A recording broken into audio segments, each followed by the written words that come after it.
Mari gartee maatii shanii isin irraa baate kan har'a naasuudhaan soora gammachuu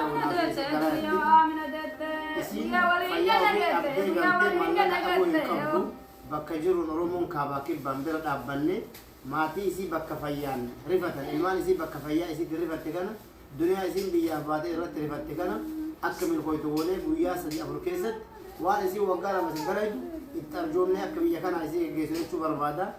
Gara sagantaa qarqarsaa deemu waan deemnuuf daqiiqaa muraasa booda liivii dhufnaa jira dhiyaatanii akaawuntiin isinii maxxanfama qarqaarsi itti kafuu taa'ee jechuu barbaadetti isiniin jaaladha galatoomaa wassalaamu alaikum. Hedduu galatooma obboleessa kiyyaa Saafii baay'ee wajjin ifaajaa turte akkasuma kunoo Dooktor Hawwiilleen as jiranii Dooktor Hawwiilleen baay'ee amma danda'amiin waan gargaarsa godhaafii jirti hundi keessanuu gara gargaarsa gama waa hundaatinuu akkatti goonu isin jedha. Share diyuut like comment gochuun dagatinaa namoota hedduu bira akka ga'u lakkoofsa inshallah lakkoofsa kan kee hime lakkoofsa tii namni si argatu lakkoofsi kiyyaa tiktok irratti garamas maxxanseera ammas duwwaa 5366 8697 lakkoofsa warra biyya kana keessa jiran Saudi Arabiyaa jiraataniif warra biyya kana ala jirtan immoo duwwaa 966 5366 bantu wajjiitti naqattanii jechuudha. Galatoom ulfaadhu. Wallahi torbee tokko oli waliin cinqamaa jira oromummaadha malee firummaa walitti hin qabanii hundi keessan gahee keessan baasin jira ulfaadha. Tole salaam alaikum warahmatullahi wabarakaatu. Aasha akkam nagaa? Nagaa. Akkam. Jirta? Fayyaa galan isaa. Mee maal biyya kana dhufte gam turte? Ji'uma sadii amma galan isaa ga'anii galme marabbiitiin deeme. Eessa biyya kamati biyyaaf? Aanaa balee gata. Ana balee gaarii suudii dhaqee hajjeetuma deebi'anii rakkoo hiikuun qabu alhamdulillah rabbil kun obboleewwan tiyyaa akkana jirti obboleetti ittiin tun dhukkubaani Suudi Arabiyaa magaalaa Jiddaa jirti waan jirtuun gargaarsa goonee fi akka gara biyyaa maatii haadha ilmaan meeqaa taate? Ijoollee shaniiti. Maashaallah.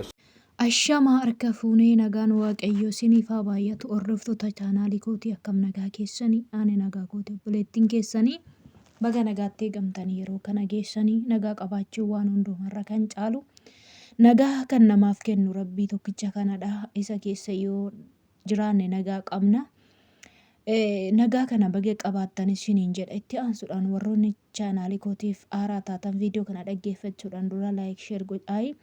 Hiriyoota keessan birallee akka ga'u godha namoonni obboleettii kana beekan obboleettii kana gargaaru waan danda'an waan jiraniif jedhee waan yaaduuf iyyuu egaa kaleessaa hojjedheen ture viidiyoo sana hojjedheen garuu viidiyoo obboleettii kanaaf hojjedhee namoota xiqqoo ilaaltanii jirtu hedduuta galatoomai keessan kan dhuftanii micoon kun akkamittiin akkas taatee kan jettan na gaafattanillee jirtu abbaa ishiillee jettanii egaa feesbuukii obboleessa keenyaa Muhammadiin kan jedhu tokko jala jira achi jalaa argachuu dandeessu akkasuma lakkoofsa amma viidiyoo gubbaarratti maxxanfame sanallee qabattanii argachuu dandeessu siniin jedha egaa obboloota koo akkatti baanu malee akkatti gallu rabbiin harka jira.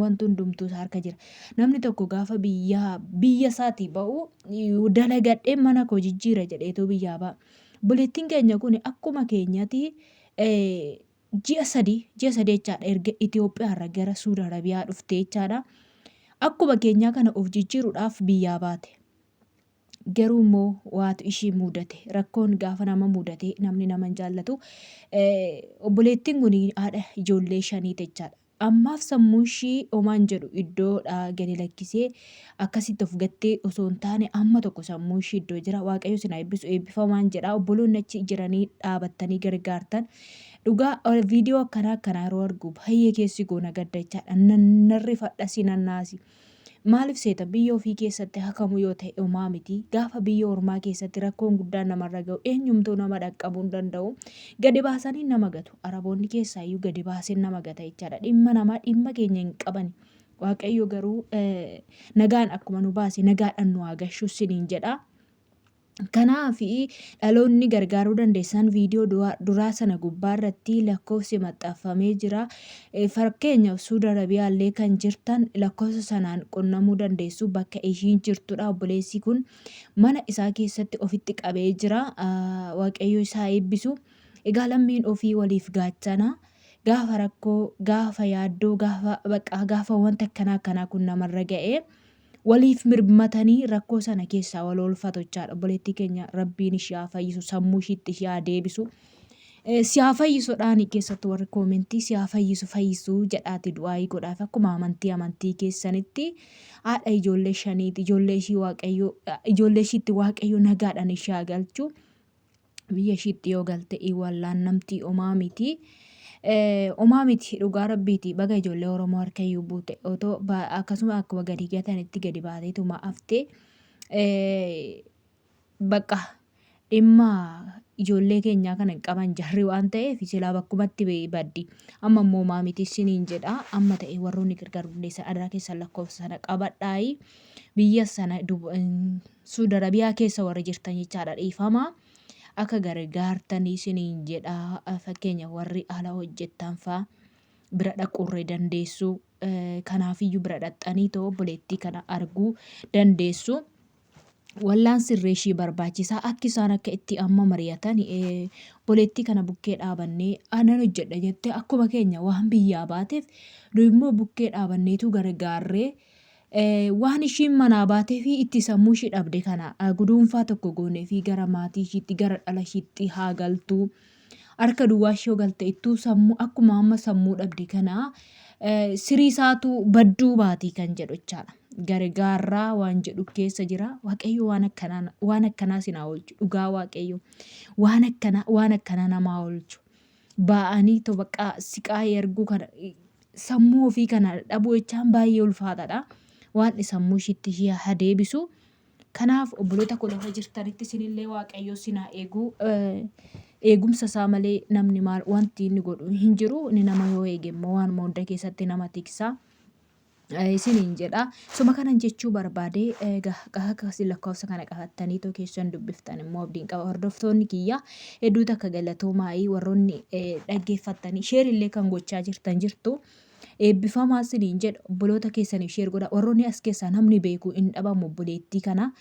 Namni tokko yoo dhaqee gargaare namni beeku tokko immoo baay'ee gaariidha das nama jedha jechaadha. Kanaaf obboleettii kana bira haa dhaabannu. Har'a keenya malee boruu keenya waan taanu hin beeknu. Akkatti baanu malee akkatti gallu hin beeknu. Waaqayyoon harka jira. Rafa rakkateetti immoo lafa namni tokko dhiphateetti immoo yoo bira dhaabatanii too gargaaran dhugaa gatiinsaa guddaadha jechaadha. Isuma kana isiniin jechuu barbaade waan dhaggeeffattaniif hedduutu akka galatoomaayii. Waan dhaggeeffattaniif galatoomaa isiniin jedha. Kanaaf bukkee haa dhaabannu. Suma kana isiniin jechuudhaaf dhufee obboleettii kana bira haa dhaabannu kan jedhudha. Yaadni kiyya waan biraan qabu.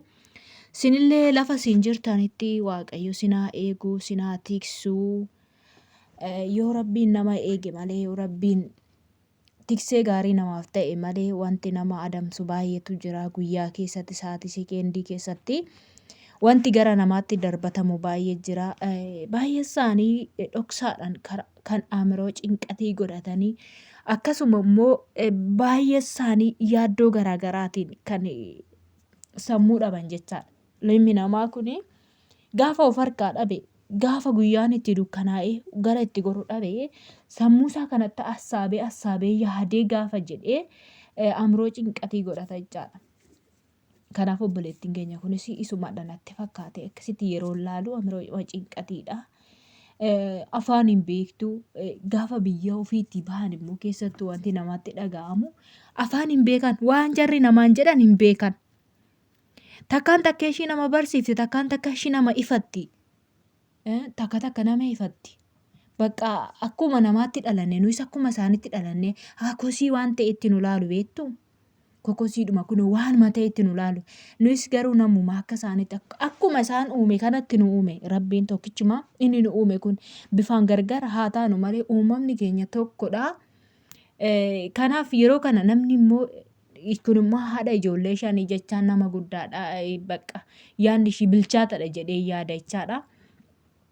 yeroo kana waan baay'ee namatti dhaga'ama gaafa akkasitti keessatti ijoollee isaaniitiin ifatamanii namaan ifatamanii otoo mana qabu mana koo keessaa dhala koo keessaa ba'ee tanan namaan ifatamaa jedheetu yaada ofiitti nama deebisa. Yeroo akkasitti yaada ofiitti nama deebisu kana immoo baay'ee sammuu ofii kana duwwaa taasisa jechaadha. Kanaaf waan akkasii kana faatu jira. Baay'ee ulfaataadha jireenyi biyya ormaa kanuma kanatu sammuu nama duwwaa taasisa siniin jedha waaqayyo sinaa eegu dhugaa. Irraa sa'ullee feene beektu ani waan akkasii kana baay'ee sodaan qaba jechaadha jireenyi kiyya. Kanaaf obboleettii keenya waaqayyo ishee haa fayyisu. Lafa ishiin jirtutti ishee haa fayyisu. Dhaloonni gargaaruu dandeessan bukkee dhaabadhaatii gargaarayi. Amma si yaachise bukkee dhaabadhaatii gargaarayi. Obboleettiin kun obboleettii keessanii keessattuu Oromoodha bakka amantiidhaan otoo amantiidhaan wal qoodoo osoo hin taane Oromoodha nuyi nama eenyumayyuu haa ta'u. Kanaafiyyuu nama kana gargaaruun nurraa barbaachisa siniin jedha waan dhaggeeffataniif hedduutu akka galatoomaa. Viidiyoo koo kana laayikii gochuu sheerii gochuu hin dagatinaa. Dhaloonni gargaaran as keessaa hin dhabamani. Namni takkas namni lamas yoo dhufee obboleettii kana bukkee dhaabatu hin dhabamu waan ta'eef sheerii godhaa siniin jedha hiriyoota keessaniif sheerii godhaa. Dhaggeeffataniif hedduutu akka galatoomaa ulfaadhaa siniin jedha. Amma viidiyoo biraatti walitti deemnutti yeroo gaarii qabaadha. Obboleettii keenyaaf immoo du'aa godhaa fi eebbifama.